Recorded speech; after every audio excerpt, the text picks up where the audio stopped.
Okay, we got some weather here. Oh boy.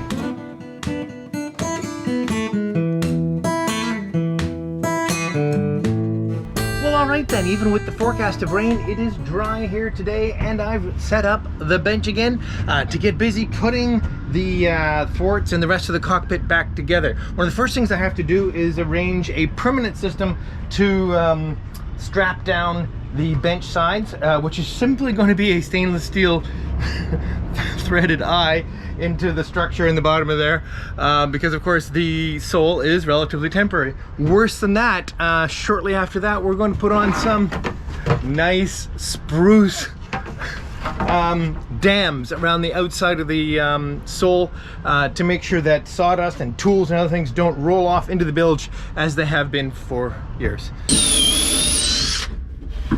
White oak is tough stuff.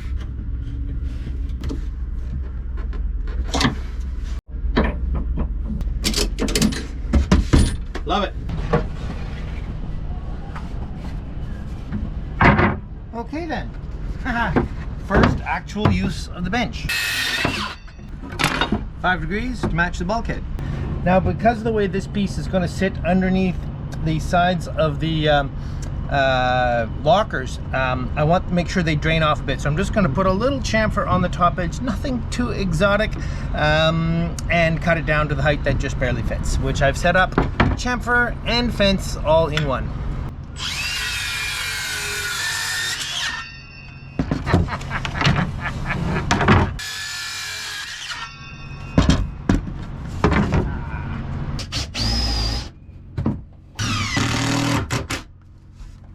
It does not take long to make an awful lot of sawdust, and in an average work day I might make 10 times that, so any effort, as disgusting as it may be, to keep it out of the bilge is valid. Alright then, let's get to some actual work. Alright, you may recognize this as the aft section of, well, it's actually the starboard locker cover, thwart, I don't know what we're going to call these, lazarette seat, anyway. And obviously they failed for a bunch of reasons, because I didn't keep the varnish on them, but I could tell right from the start that I didn't seal them well enough, and edge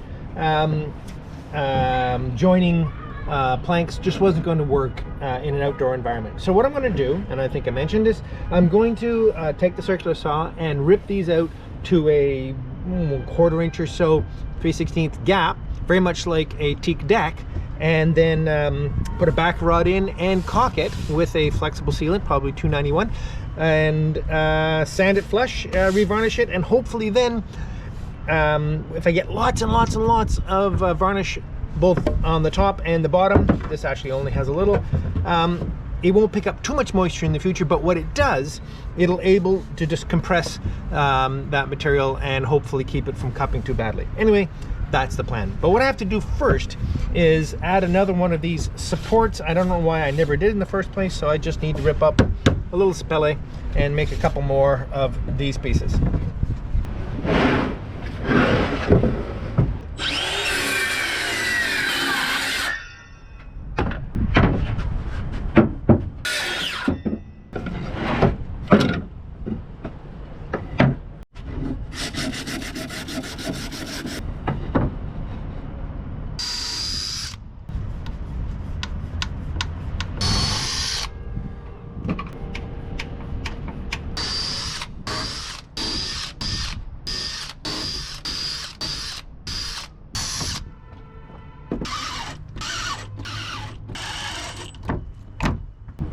Starboard side one is a little less happy. It's already starting to pull apart, but we can fix that up.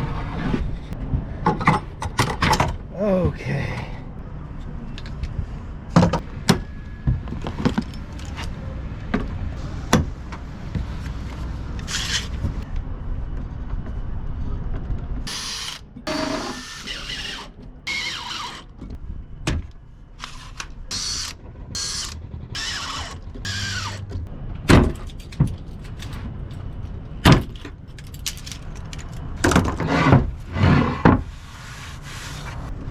Are the real beasts, and you can see quite clearly that I've had these inside drying in front of the heater for almost 2 weeks now, and they're nice and flat, and the joints have opened up dramatically. So, but I do want to run the saw through, widen them a bit, especially to clean up the edges a bit, so that the caulking I put in there will seal them up really nicely.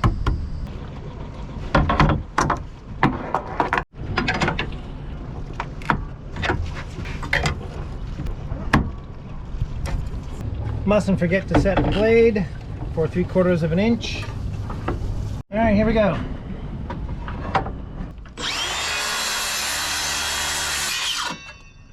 All right, there's one pass, second pass, third pass. Starting to look like a proper joint. Might do one more. And I finally remembered the safety glasses. Now I have to end at a width that is suitable for enough material to be able to expand and contract. If I tried to put caulking in with just a single saw kerf, there'd never be enough material for enough width for that material to expand and contract. The other thing is I'm going to use a backer rod for this caulking, and I wanted it to be a suitable size for this 3/8 backer rod I got, and that is just about perfect. Okay.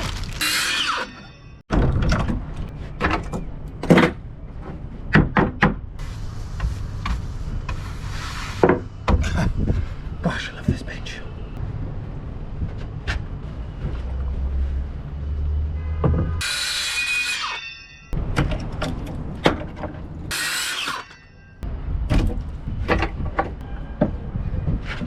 Okay, so now we have the two aft fixed pieces, and in addition to these, we also have two more small pieces that go right at the forward edge against the bulkhead. And if you weren't around when I first installed these, I'll explain again when I reinstall them in another episode or 2 or 3 or whatever it is, why these even exist. Okay, we got to cut the same slots, but we got to cut them in the same place. So I'm going to turn them around so that they're in the same relationship as the other thwarts were. It's not that simple.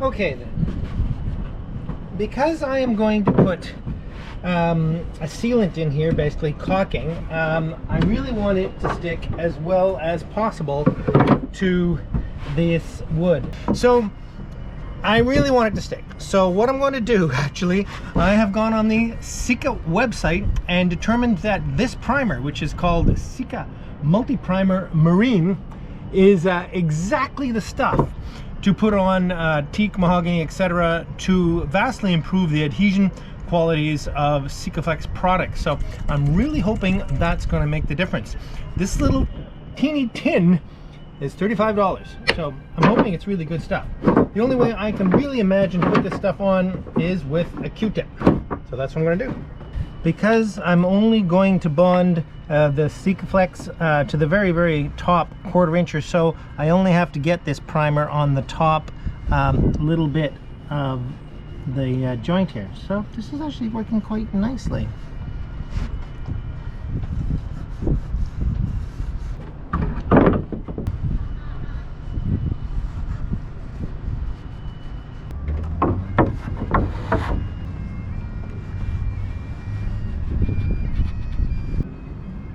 All right, that actually went incredibly well. And if this has a significant improvement in the adhesion of that 291, it's worth every penny. Okay, we got some weather here.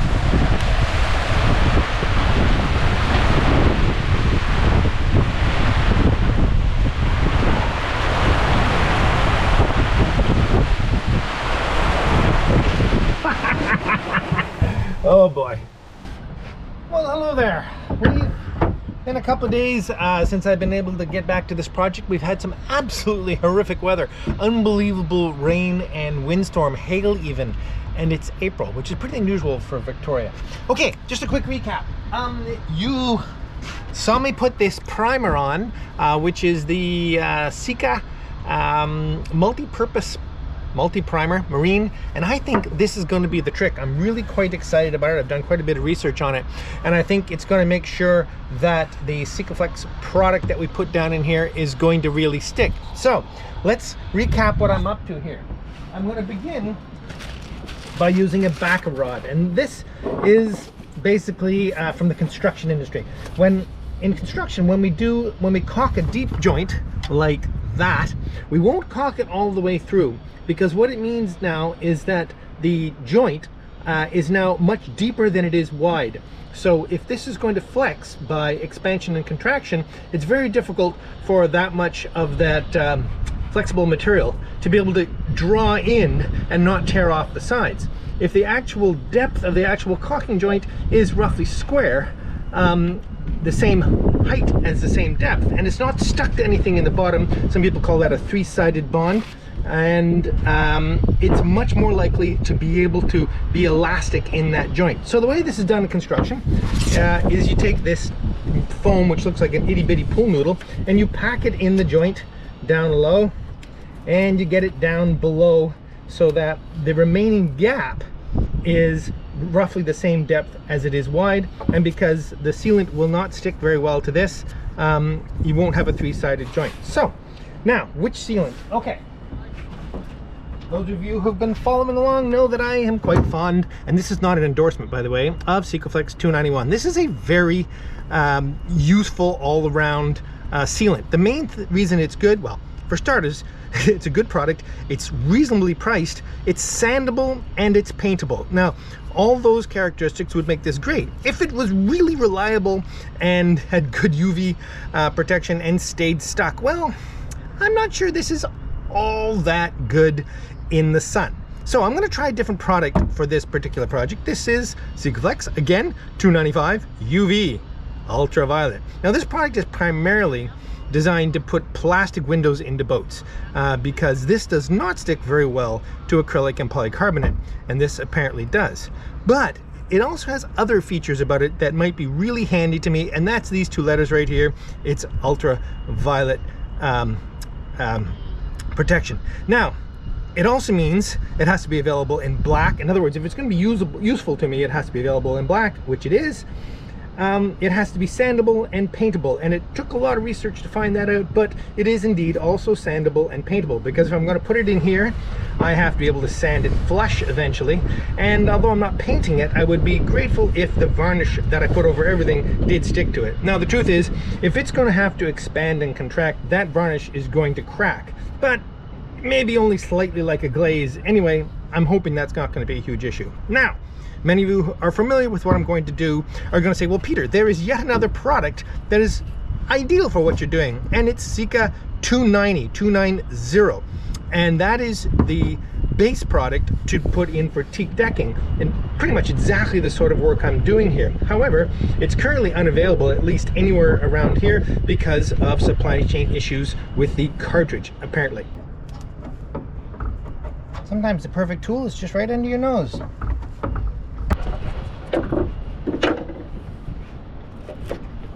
Alright then, with all the backer rod in, here's a good example of how you can see it. So it's basically filling about half the joint and leaving about a square section left for the sealant to go in. Now, you'll notice in this case, the backer rod comes flush to this side, but stops a quarter of an inch from this side. Well, that's because this is an opening. So I want the sealant to be able to go along and then down in here so that it is a complete seal, because this is technically a drip edge, because this is going to have a gutter in it. Oh, way too much information. But here, this is going to be permanently sealed up against the bulkhead, so it's not the same situation. Okay, let's get some sealant in.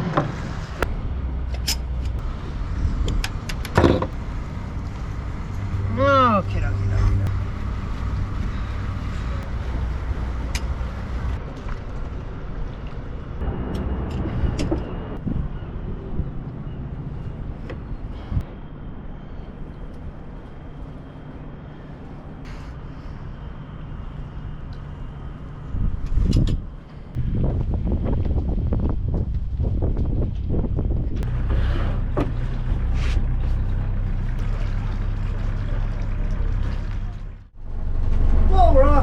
finally we have a nice enough day to go up the gorge and do some work.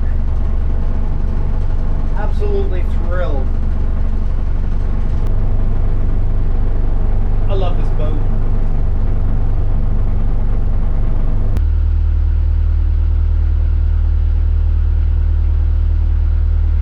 This is a great day. This is the first day the Clipper ferry is back.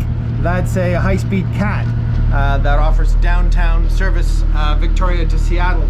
No cars, passenger only, but it's an awesome way to get over to Seattle in a hurry.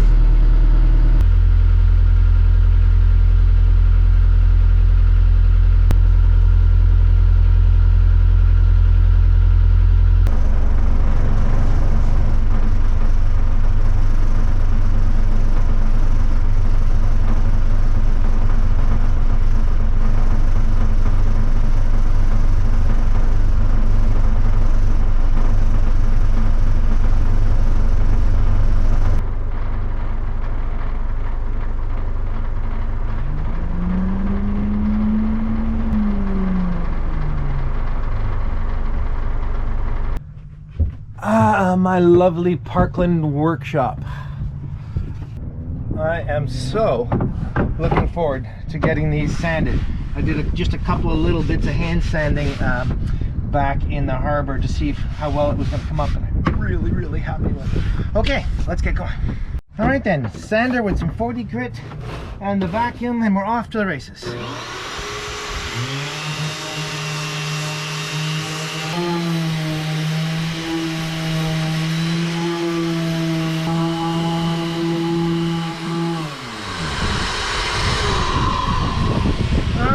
Well, there we go. One done. So nice.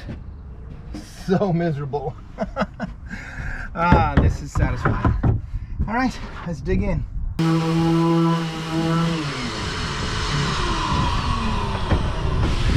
And there's two done. All right, this is actually going significantly better than I thought it might.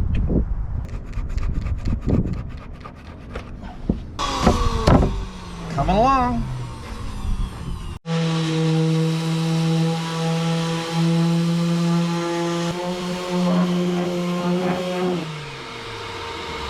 Okay then, so here we are back at the dock. Don't these all look just so lovely?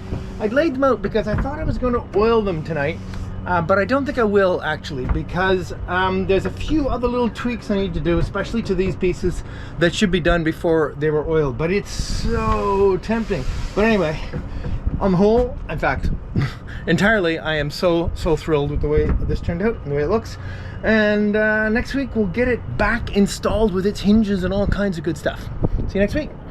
Well, hello there and welcome to the Travels with Geordie Beer of the Week. It is so good to be back and on this auspicious episode number 300. Let's get straight to the beer. This is a local Hoyne Breweries and it's their IPA, and this was gifted to me by a fine fellow that came by for a visit, Juan Aguilar, and we had a really great chat. It was nice to meet him, and he left me with a few beers to try. So we're going to do this for this week's Beer of the Week. Well, episode 300, you might notice a few small changes. There might be a few more small changes to come. I've given the show a lot of thought. I've given the content a lot of thought. I've tried to figure out whether or not this is actually an ongoing project that I can sustain, and I'm definitely going to give it another stab. And so I'm really hoping that Travels with Geordie continues on long into the future. Cheers. Okay, because it's been a while, we have a lot to look into. The previous winner, which was quite some time ago, of a Travels with Geordie t-shirt was Ken Wright. So Ken, cheers, and get a hold of me. We'll make sure you get your Travels with Geordie t-shirt. Over the last several weeks, there's been some new Patreon supporters, which I'm very grateful. Malcolm Rossborough, as well as Zane Boothby and Dave Lee. Thank you all so very much. I'm so grateful. Also, some new supporters on PayPal. They are David Lippis, Michael Saffold, and William Betts. And thanks again to all of you as well. Cheers. And as well, Juan Aguilar, who gave me the beer, also supported the show through e-transfer. So thanks ever so much, Juan, for that as well. Also, some really fun stuff off the Amazon wish list. Okay, 2 of these, and I've been kind of hoping that they'd be fun. These are little clip-on windshield washer squirters, nozzles, etc. That basically you put the hose on and they'll squirt directly onto the windshield. You've all seen them. Any modern car works this way. So I'm keen to see how they work. And they did not come with any indication of who sent them. However, from David Van Helden came 2 new ammeter voltmeters. Well, these will replace, if you've been following along, the DC ammeter voltmeters that weren't really sized properly. In other words, the shunt, which is what actually measures the current part of this meter, was way too small. But these ones are rated for 300 amps. So I'm super excited about getting these installed, because now I'll properly be able to read all the loads coming to and from the batteries. As well, David also sent in the past one of these solenoid valves. So thank you ever so much, David, for those kind gifts. And all you need now is a word of the week. And if you'd like to win a Travels with Geordie t-shirt, simply use the word I'm about to say down below in a comment, and I pick at random over the next week or so worth of comments, and if I pick you, you'll win a Travels with Geordie t-shirt. Because I gave a lot of thought to the show over the last little while, and was always really enthusiastic, but I've restarted with renewed vigor. I'm feeling that moving onward is the way to go. So the word of the week this week is onward, and we'll see you next week. Cheers. Glad to be back.